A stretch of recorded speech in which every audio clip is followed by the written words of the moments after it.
بسم اللہ الرحمن الرحیم۔ نبی کریم صلی اللہ علیہ وآلہ وسلم نے فرمایا، جن عورتوں میں یہ نشانیاں ہوں وہ بہت بابرکت عورتیں ہوتی ہیں۔ عورت کی بابرکت ہونے کی علامت میں سے یہ ہے کہ اس کی طرف رشتہ بھیجنے اور رشتہ منظور ہونے میں آسانی ہو، اس کا مہر آسان ہو، یعنی بہت زیادہ پیچیدہ نہ ہو، اس کے ہاں بچوں کی پیدائش میں آسانی ہو۔ جن عورتوں میں یہ نشانیاں پائی جاتی ہیں وہ بہت ہی بابرکت ہوتی ہیں۔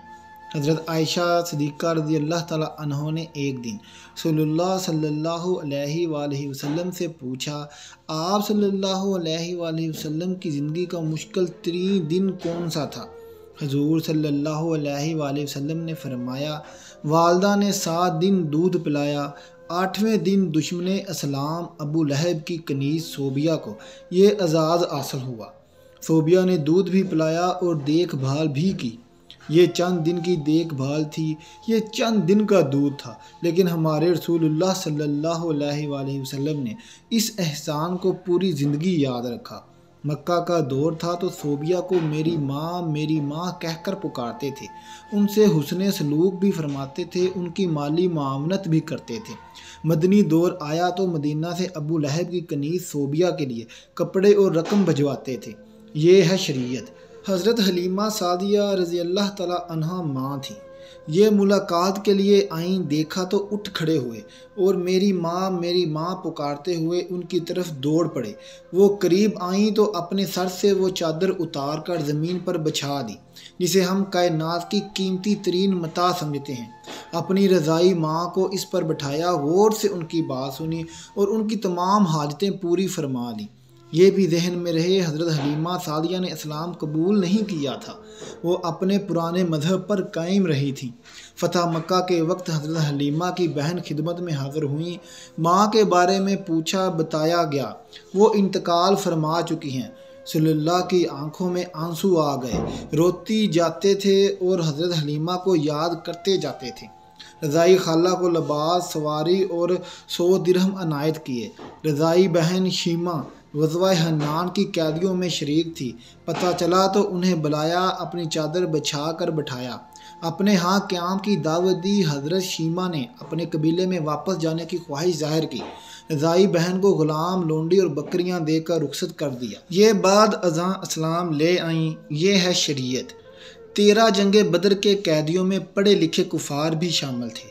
ان کافروں کو مسلمانوں کو پڑھانے، لکھانے اور سکھانے کے عوض رہا کیا گیا۔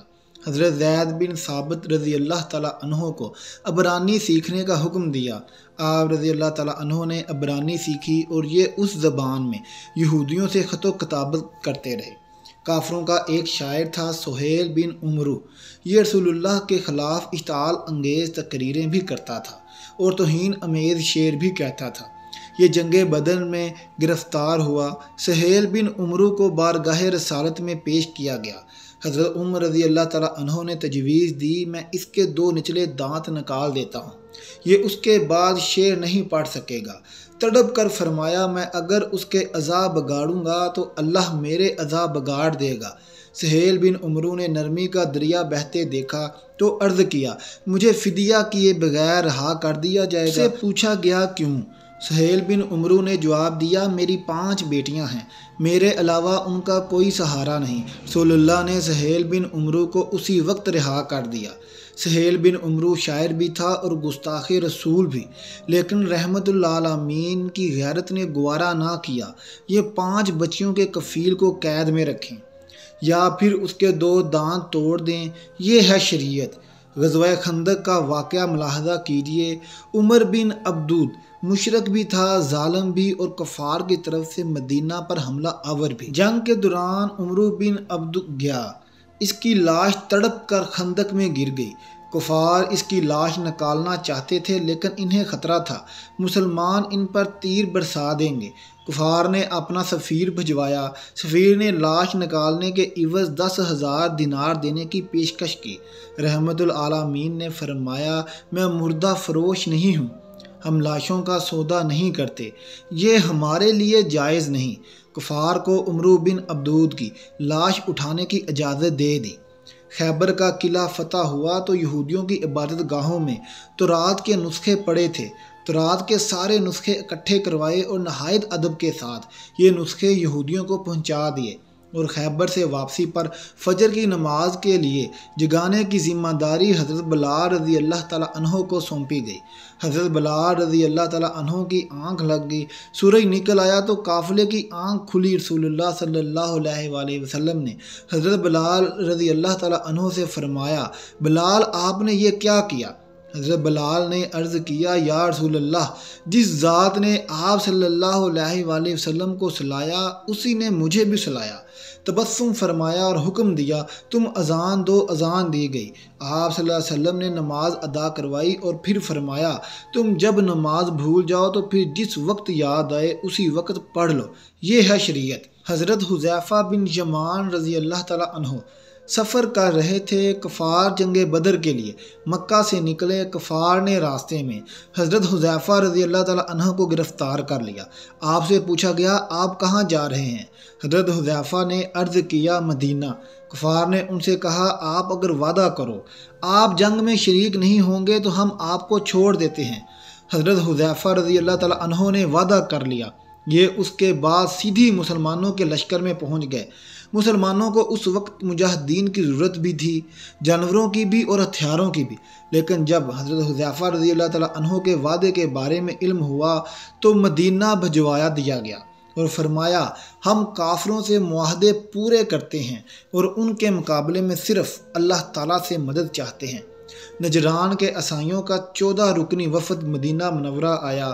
صلی اللہ علیہ وآلہ وسلم نے عیسائی پادریوں کو نہ صرف ان کی روایتی لباس میں قبول فرمایا بلکہ انہیں مسجد نبوی میں بھی ٹھہرایا اور انہیں ان کے عقیدے کے مطابق عبادت کرنے کی اجازت بھی دی۔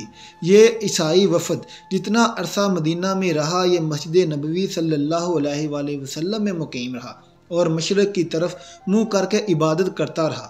ایک مسلمان نے کسی اہل کتاب کو قتل کر دیا۔ آپ صلی اللہ علیہ وآلہ وسلم نے مسلمان کے خلاف فیصلہ دیا اور یہ مسلمان قتل کے جرم میں قتل کر دیا گیا۔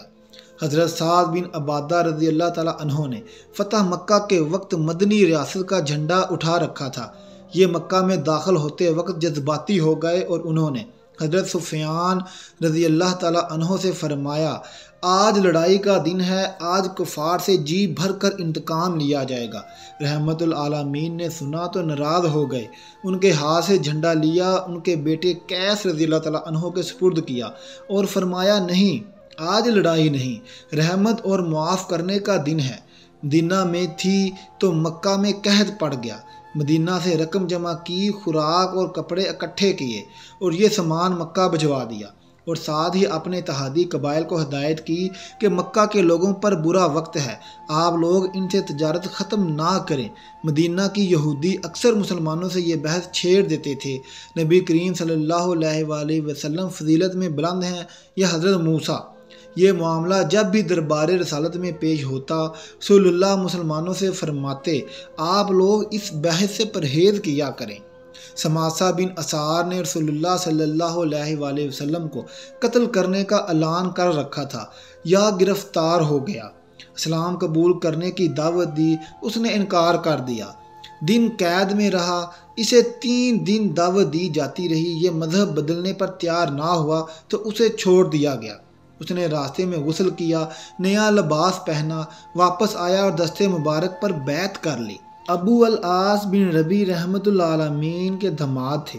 صلی اللہ علیہ وآلہ وسلم کی صاحبزادی حضرت زینب رضی اللہ تعالیٰ عنہا ان کے عقد میں تھی۔ یہ کافر تھے، یہ تجارتی قافلے کے ساتھ شام سے واپس جا رہے تھے۔ مسلمانوں نے قافلے کا مال چھین لیا، یہ فرار ہو کر مدینہ آ گئے اور حضرت زینب رضی اللہ تعالیٰ عنہا کے گھر پناہ لے لی۔ صاحبزادی مشورے کے لیے بارگاہ رسالت میں پیش ہو گئیں۔ صلی اللہ علیہ وآلہ وسلم نے فرمایا، ابو العاص کی رہائش کا اچھا بندوبست کرو، مگر وہ تمہارے قریب نہ آئے کیونکہ تم اس کے لیے حلال نہیں ہو۔ حضرت زینب رضی اللہ تعالیٰ عنہا نے عرض کیا، ابو العاص اپنا مال واپس لینے آیا ہے۔ مال چھیننے والوں کو بلایا اور فرمایا گیا، یہ مال غنیمت ہے اور تم اس کے حقدار ہو، لیکن اگر تم مہربانی کر کے ابو العاص کا مال واپس کر دو تو اللہ تعالیٰ تمہیں اجر دے گا۔ صحابہ رضی اللہ تعالیٰ عنہا نے مال فوراً واپس کر دیا۔ حضرت زینب رضی اللہ تعالیٰ قبول اسلام کی وجہ سے مشرک خاوند کے لیے حلال نہیں تھی، لیکن رسول اللہ نے داماد کو صاحبزادی کے گھر سے نہیں نکالا۔ یہ ہے شریعت۔ حضرت عائشہ رضی اللہ تعالیٰ عنہا ایک دن رسول اللہ صلی اللہ علیہ وآلہ وسلم سے پوچھتی ہے، زندگی کا مشکل ترین دن کون سا تھا؟ فرمایا، وہ دن جب میں طائف گیا اور ابدیہ لیل میں شہر کے بچے جمع کر کے مجھ پر پتھر برسائے۔ میں اس دن کی سختی نہیں بھول سکتا۔ ابدیال طائف کا سردار تھا، اس نے رسول اللہ پر اتنا ظلم کیا تھا کہ اللہ تعالیٰ کی رحمت بھی جلال میں آ گئی۔ حضرت جبرائیل علیہ السلام تشریف لائے اور عرض کیا، اگر اجازت دیں تو ہم اس پورے شہر کو 2 پہاڑوں کے درمیان پیس دیں۔ یہ سیرت کا اس نوعیت کا واحد واقعہ تھا کہ جبرائیل علیہ السلام نے گستاخ رسول پر کسی بستی کو تباہ کرنے کی پیشکش کی ہو، اور ابدیہ لیل اور اس ظلم کی وجہ تھا۔ ابدیہ لیل ایک بار طائف کے لوگوں کا وفد لے کر مدینہ منورہ آیا۔ رسول اللہ نے مسجد نبوی میں اس کا خیمہ لگایا اور ابدیہ لیل کتنے دن مدینہ میں رہا۔ رسول اللہ ہر روز نماز عشاء کے بعد اس کے پاس جاتے، اس کا حال احوال پوچھتے، اس کے ساتھ گفتگو کرتے اور اس کی دل جوئی کرتے۔ عبداللہ بن ابی منافق اعظم تھا، یہ فوت ہوا تو اس کی تدفین کے لیے اپنا کرتا مبارک بھی دیا، اس کی نماز جنازہ بھی پڑھائی، اور یہ بھی فرمایا، میری 70 دعاؤں سے اگر اس کی مغفرت ہو سکتی تو میں 70 مرتبہ سے زیادہ اس کے لیے دعا کرتا۔ یہ ہے شریعت۔ مدینہ کی حدود میں آپ کی حیات میں 9 مسجدیں تعمیر ہوئیں۔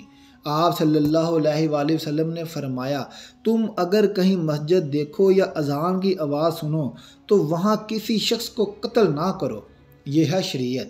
ایک صحابی رضی اللہ تعالیٰ عنہ نے عرض کیا، یا رسول اللہ، مجھے کوئی نصیحت فرمائیں۔ جواب دیا، غصہ نہ کرو۔ وہ بار بار پوچھتا رہا۔ آپ صلی اللہ علیہ وسلم ہر بار جواب دیتے، غصہ نہ کرو۔ یہ ہے شریعت۔